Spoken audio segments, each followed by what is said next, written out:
All right, well, welcome everybody. Thank you so much for joining us today, our seventh Parapsychology Australia online conference. My name is Joyce. I am going to be hosting today.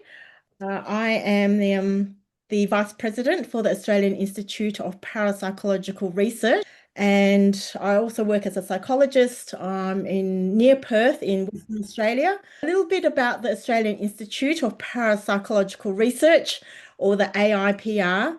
It's been around since 1977, so a long time. And it's a non-profit and charity organisation. So all proceeds from our events go to the AIPR. So thank you so much for joining us and helping us fund our activities. We are the largest parapsychology organisation in Australia. Very proud about that. We have members worldwide. And if you want to join us, if you haven't already, you can go to our website, which is aiprinc.org. And it's only $15 per year. You get 2 newsletters and you also get discounts to events. We also have a journal. It's the Australian Journal of Parapsychology.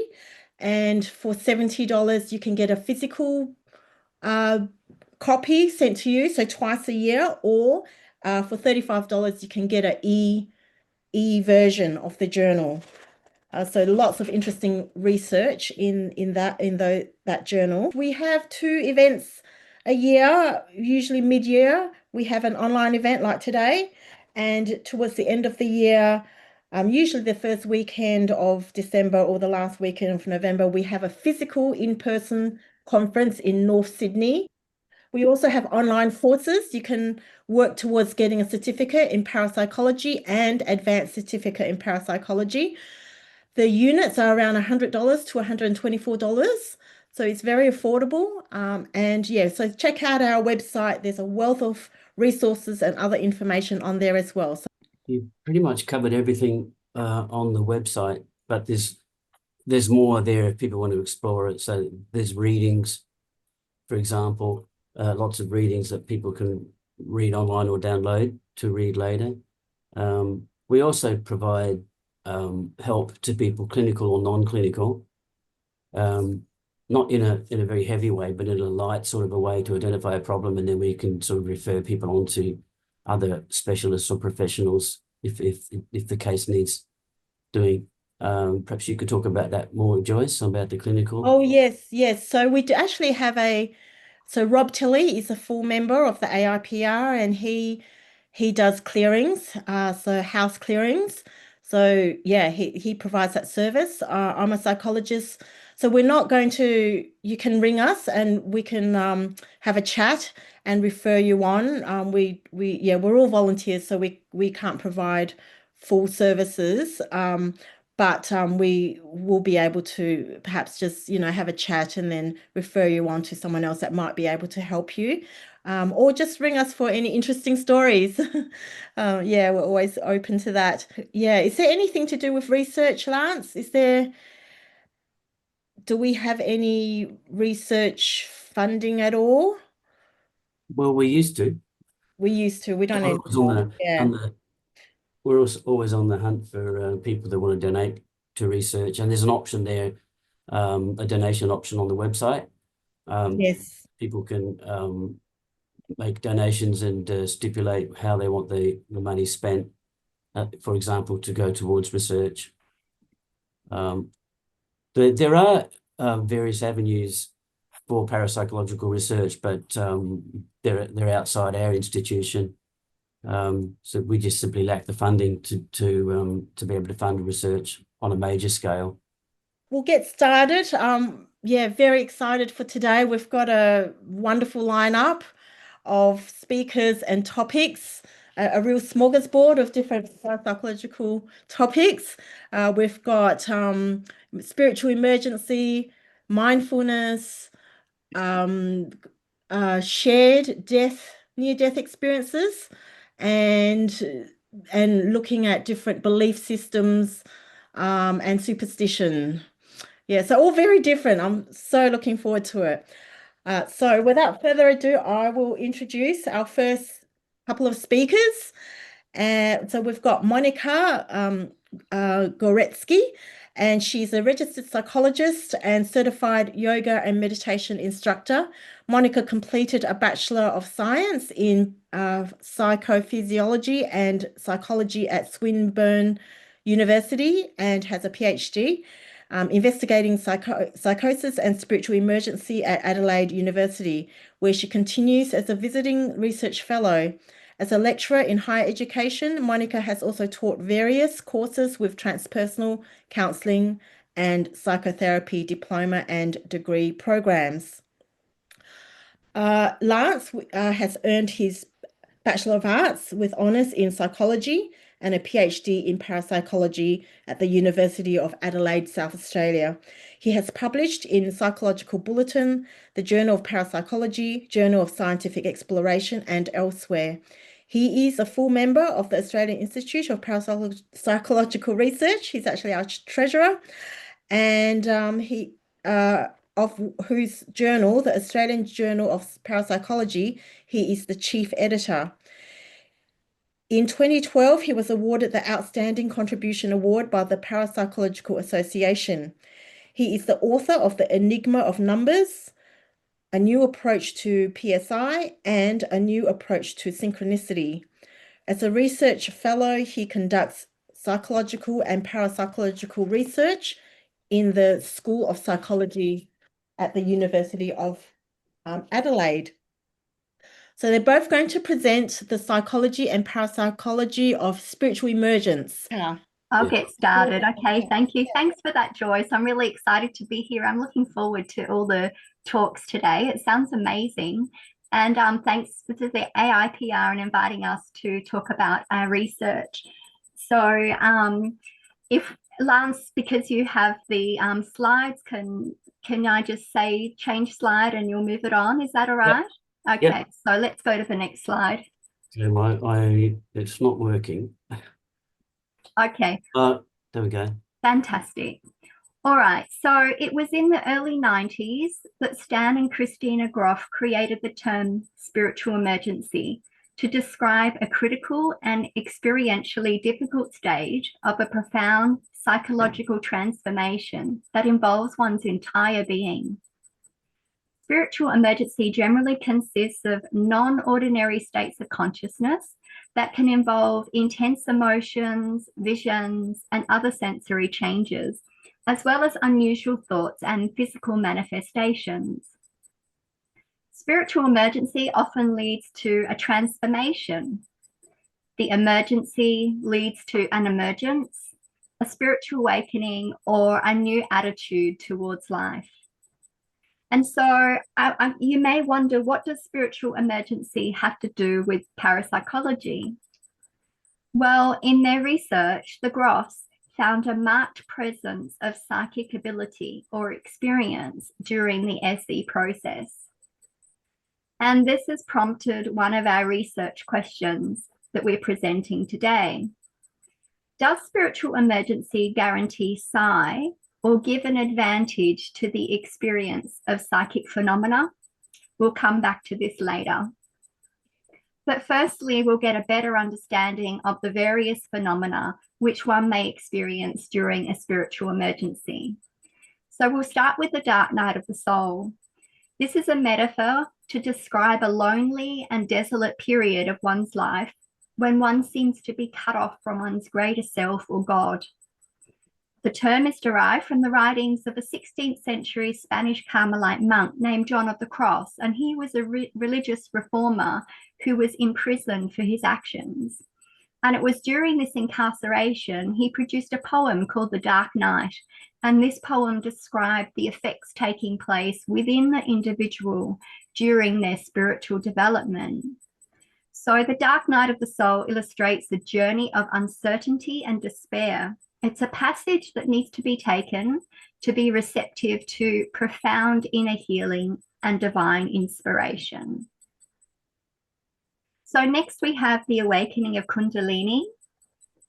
And Kundalini is considered to be a part of a subtle energy system, which has been acknowledged by various cultures for thousands of years. The Kundalini is said to lie dormant at the base of the spinal column, and when aroused, it generally travels upwards along the spinal cord, passing through each of the psychic centers on the way to the crown chakra. And when activated, one may experience powerful sensations of heat and energy along the spine, as well as psychological, physiological, and parapsychological phenomena. It is believed that the full awakening of Kundalini is the peak of human evolution, the absolute and final state attainable by the human being. And it's an experience in which one becomes an embodiment of the divine. So the shamanic crisis is next. And shamanism is a family of traditions focusing on entering an altered state of consciousness, traveling to other realms, and interacting with non-physical entities in order to learn and acquire power to heal and serve the community. An episode of shamanic illness is often involuntary.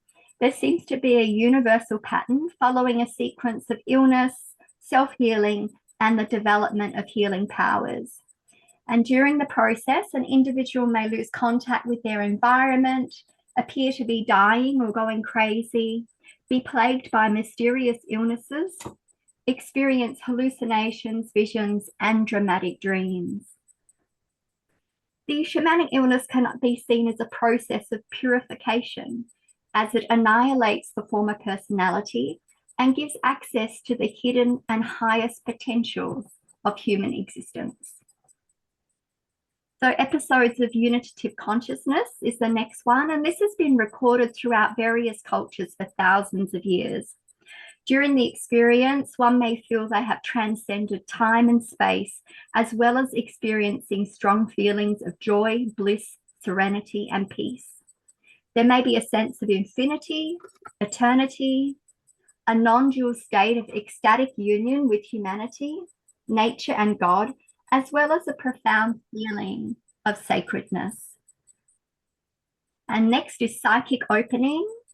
Reports of psychic phenomena have been recorded throughout history in mythology, fairy tales, as well as in spiritual and religious texts. During a period of psychic opening or increased psychic awareness, one can experience various unusual phenomena such as ESP, remote viewing, out-of-body experiences, precognition, telepathy, and heightened intuitive capacity, amongst others. Past life experience.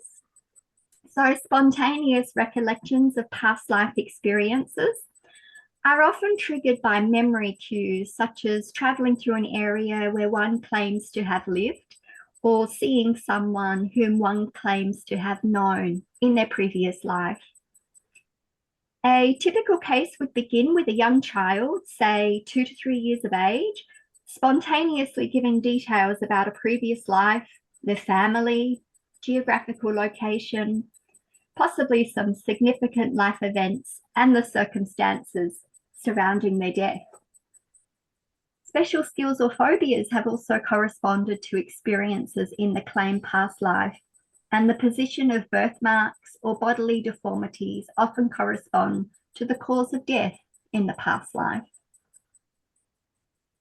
Next, we have near-death experience.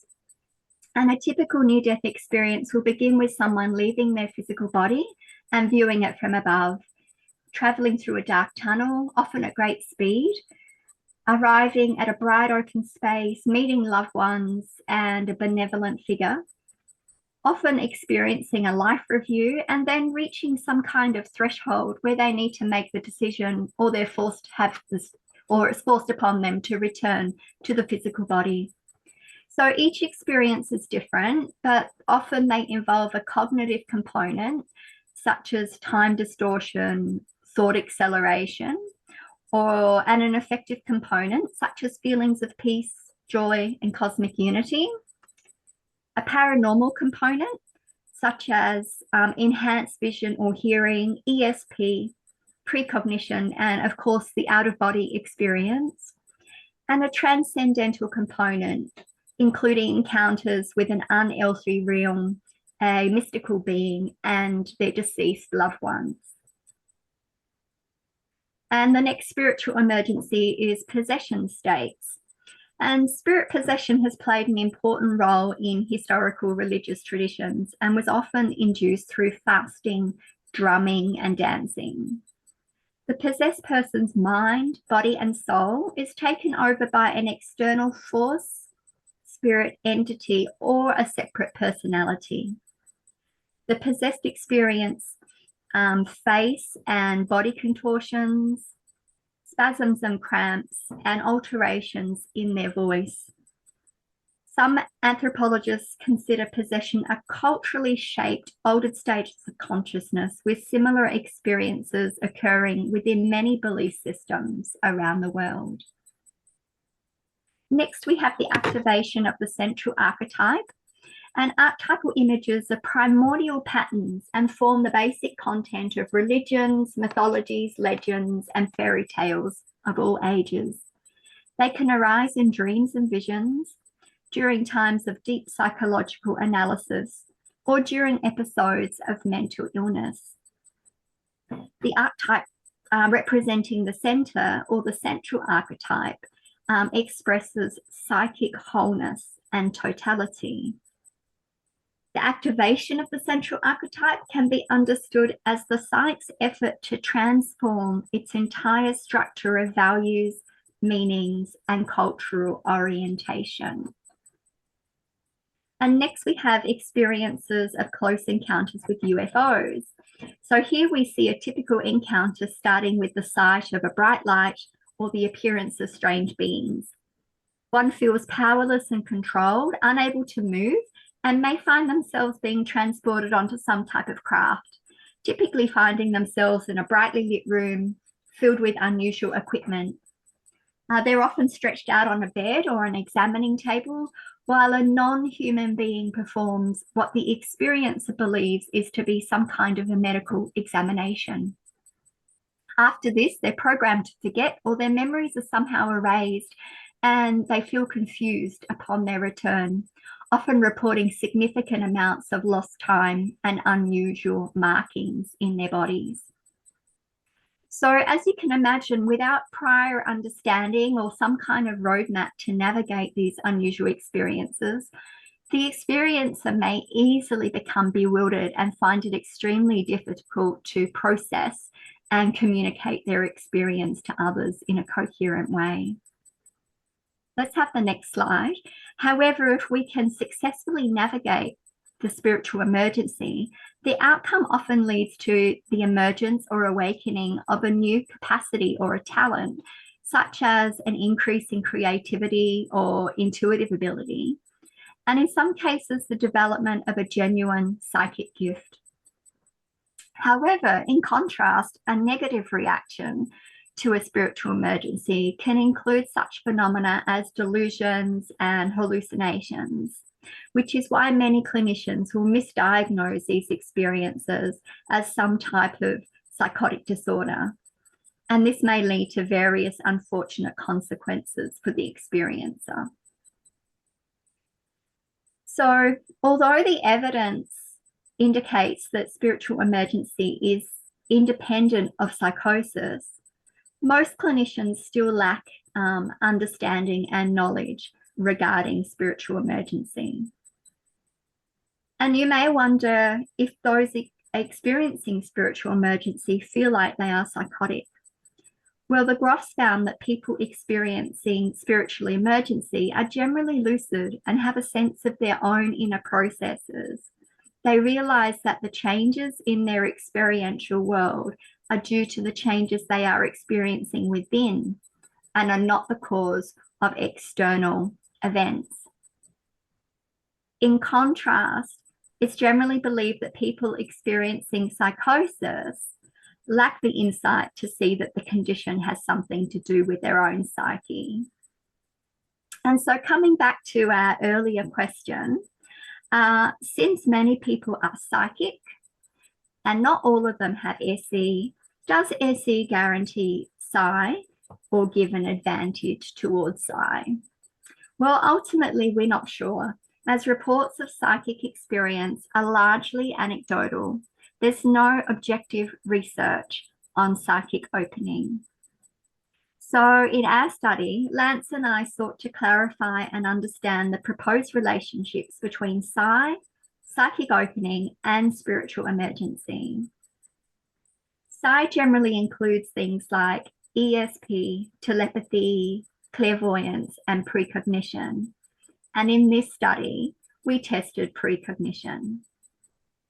So as mentioned earlier, after the SE is resolved, the psi ability or psi experience may continue or discontinue. So even though there is a weak correlation, we know that spiritual emergency and psychosis are different. Research has indicated that alogia, which is confused thinking and speech, depression, anxiety, and stress often occur during psychosis. But research has also revealed that SE differs from psychosis by its divergent relationship with alogia, depression, anxiety, and stress. And research has also confirmed that scores on the spiritual emergency scale do not correlate significantly with depression as measured on Beck's depression inventory. There is not much research regarding the effects of alogia, depression, anxiety, and stress on psi performance, though it is known that these symptoms, especially the depression and the anxiety, are not likely to be psi conductive. And this means that people experiencing psychosis generally don't have psi experiences, as these symptoms would get in the way. However, we do know that paranormal belief is well established as being psi conductive. Okay, so now that you have the background, in this research, we tested two groups of people. We had a control group and we had another group of people who had experienced a spiritual emergency. And we asked the following three questions. Firstly, do the people who have had a spiritual emergency have a psi performance advantage? Secondly, does psi, measured as direct hits, which Lance will explain in the research following, does this correlate with spiritual emergency, psychic opening, psychosis, alogia, depression, anxiety, stress, or paranormal belief? And thirdly, does psi as rank scores correlate with any of these same 8 variables? Over to you, Lance. Right, can you hear me, everyone? Mm-hmm. So we've got two measures of psi performance, that's direct hits and rank score. So keep those in mind, and I'll explain those a little bit further in detail shortly. The other thing is that we've got two groups, SE experiences, which will call people that have had spiritual emergency or are going through it currently. And the other group are controls, which were mainly university students. And university students are very similar to the general population, except they're a bit younger usually, and they're more experimental.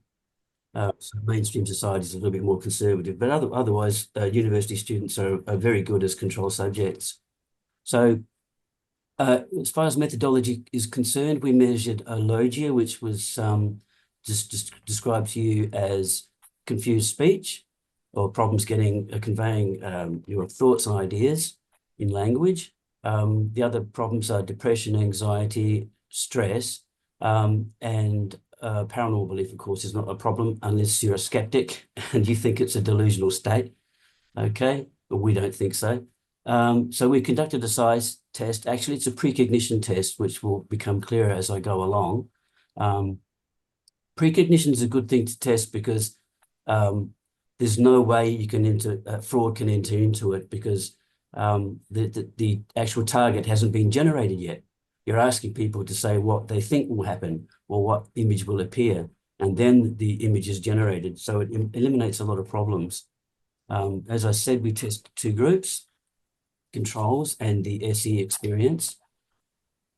The measures were the spiritual emergency scale. Now, Monika went through the 10 subscales, and all of those are different forms of spiritual emergency. So we've collated various items from those different subscales, those 10 different subscales, and created one all-purpose smaller scale, which works as a convenience measure. So you don't have to measure hundreds of items. You can just take the 30, which is what we did, take the 30 more prominent items from each of those scales, and you can rely on them to give a good indication of spiritual emergency. Monika also prepared a psychotic symptoms scale for her PhD thesis, and we'll call that EPSS for short. That scale is to measure positive symptoms of psychosis. It also measures alogia. That's confused speech. Recording in progress. Number 3, the Australian sheep-goat scale. Now, I mentioned paranormal belief before, so we need a measure of paranormal belief. And Michael Thalborn, who was late Michael Thalborn, who was my supervisor in my PhD, as well as Monika's supervisor, he devised the Australian sheep-goat scale to measure belief and alleged experience of paranormal phenomena. It's called sheep-goat. It's not meant to be prejudicial or single out people in any negative way. It's just a biblical reference. The sheep were the believers and the goats were the disbelievers. That's not saying anything detrimental about sheep or goats. It's just a convenience term.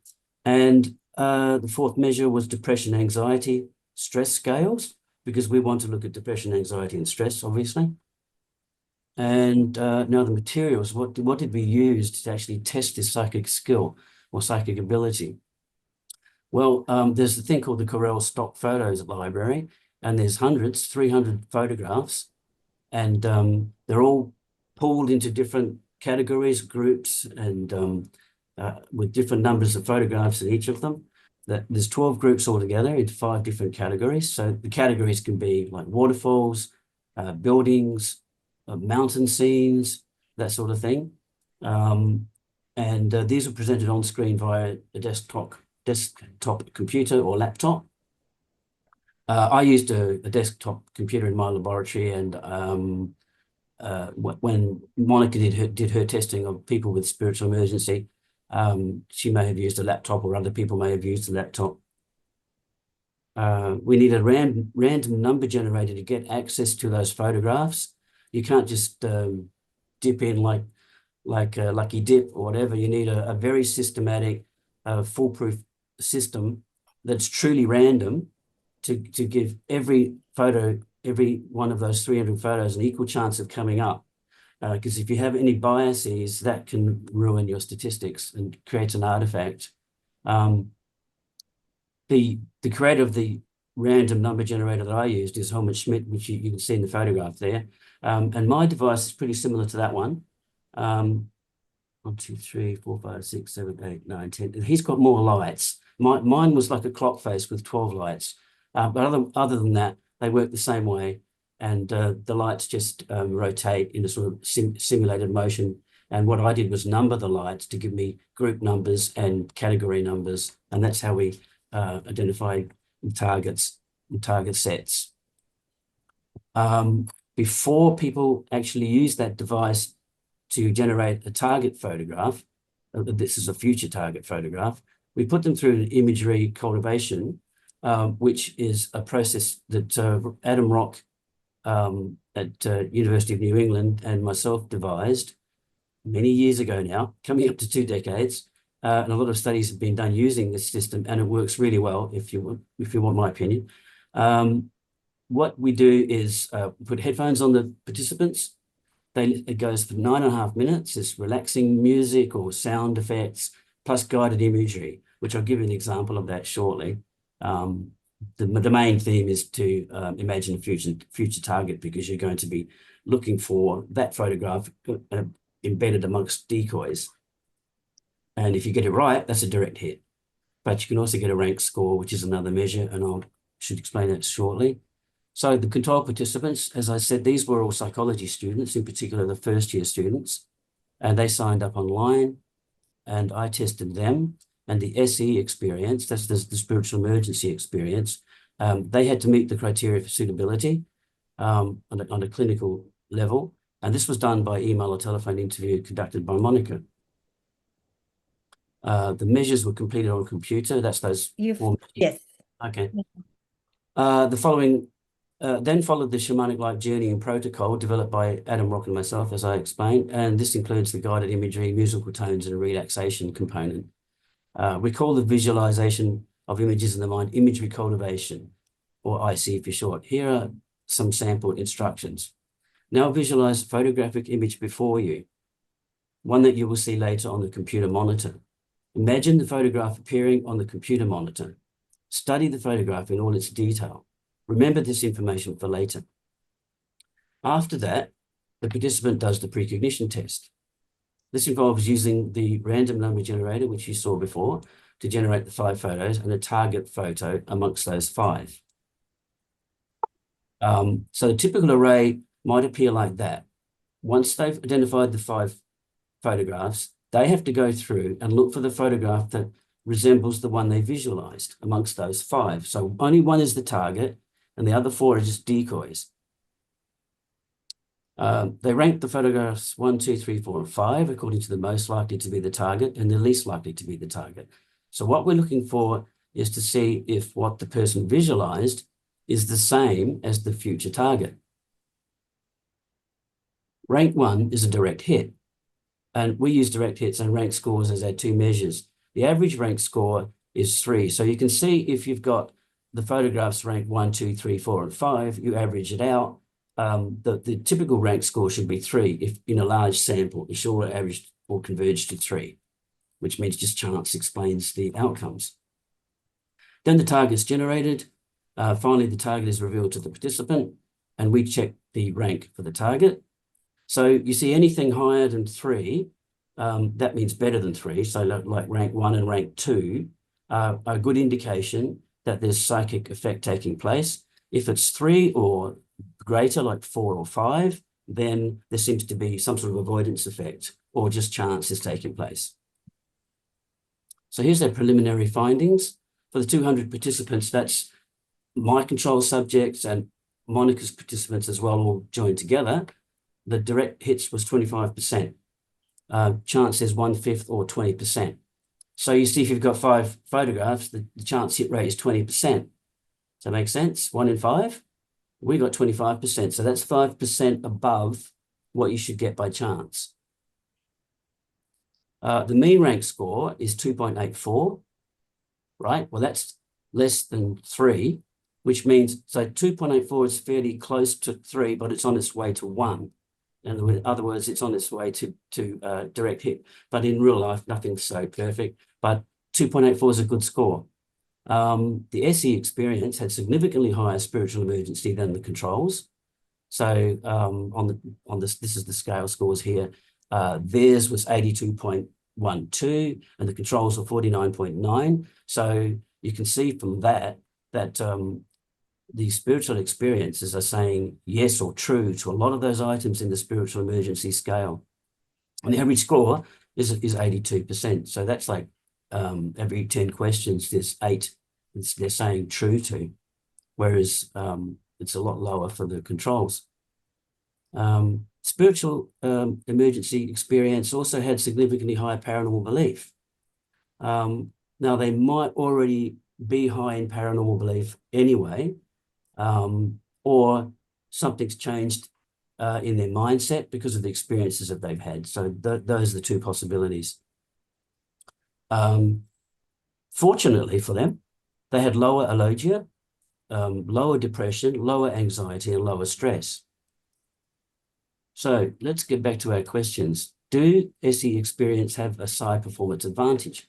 Well, the direct hits was not significant, but the SE experience's hit rate was higher, 26% compared to 24% for the controls. So there's this difference. So they're pulling away. The SE experience seemed to have some psychic opening happening, whereas controls Even though they got 24%, which is better than 20%, it's not as strong as the SE experience. There's that 2% difference, and it's not a significant difference, but it is a gap. Did psi, which is direct hits, correlate with any of these? Spiritual emergency, psychic opening, psychosis, alogia, depression, anxiety, stress, and paranormal belief. Well, psi direct hits correlated positively with the spiritual emergency scale scores, psychic opening, and paranormal belief, but not significantly. Now, the significance testing, I won't go into the details as to how that works. That can depend on the size of the sample, and the bigger the sample, the more chance you've got of getting a true indication of the effects in society, and also the fact that these correlations were positive is a good sign. So that might have reached significance if we had bigger samples. We only had time to test 200 participants altogether. Now, the direct hits variable did not correlate significantly with psychosis, alogia, depression, anxiety, or stress. That's also a good sign. It means that just because you get a hit on a psychic task doesn't mean you've got alogia, psychosis, depression, anxiety, or stress. Question 3, did psi, this time it says rank scores. So that's based on scores from 1 to 5 on average. Did that correlate with any of these? That's spiritual emergency, psychic opening, psychosis, alogia, depression, anxiety, stress, and paranormal belief. A lot of variables there. I hope you're keeping up, but you can ask questions later. Now, ranked scores correlated negatively and significantly with spiritual emergency and psychic opening. That means high SES and psychic opening gives you a better rank score. So don't be confused by the negative score. What it means is if the spiritual emergency scale score is high, you're more likely to get a 1, which is like a direct hit, and much less likely to get a low ranking, like 4 or 5. So rank scores did not correlate significantly with psychosis, alogia, depression, anxiety, and stress. And that was something that I was saying before, that just because you did well in the task doesn't mean that you suffer from any of these conditions. Rank scores correlated negatively and significantly with paranormal belief. That is, stronger paranormal belief tended to indicate better rank scores. So there was pushing towards, away from 3 towards 2s and 1s. If your paranormal belief score is high. And that's also called the sheep-goat effect, based on that sheep-goat scale, which is a measure of paranormal belief. It's often found that people that believe in paranormal phenomena and have experiences of paranormal phenomena tend to do better at psi tasks. Not always, but it's a general finding. Note also that spiritual emergency correlated significantly with psychosis. So there is some overlap, and we can go into details later about that. Conclusions. So this is wrapping up now. The SE experience had higher spiritual emergency. They have higher paranormal belief and lower stress than the controls. The SE experienced slightly more psi and reported more psychic opening. Rank scores only, not direct hits, correlated with paranormal belief, spiritual emergency, and psychic opening. Psi and SE did not correlate significantly with measures often regarded as comorbid with psychosis. So that's the main take-home message here. The comorbid symptoms are depression, anxiety, and stress. But psychosis did correlate significantly with alogia, depression, anxiety, stress, and spiritual emergency. And I've got a little asterisk there saying that, yes, there is a correlation between psychosis and spiritual emergency, but just because you have one doesn't mean you have the other. There's the overlap, which I was referring to. For those that know statistics, it's the correlation is 0.68, which is 46% variance explained, which means the scoring on one scale is 46% of that variance is explained by the other variable. So it seems high, but it's still not the same thing because of those correlates, the differences in those correlational tests. We found paranormal belief predicted spiritual emergency, which correlated with psychic opening, and psychic opening predicted psych performance, which we found was more prevalent among SE experience. And that's the end. So thanks, everybody. I hope that made sense. We can now transition to questions and answers if you have any queries. Please direct them towards myself or Monika.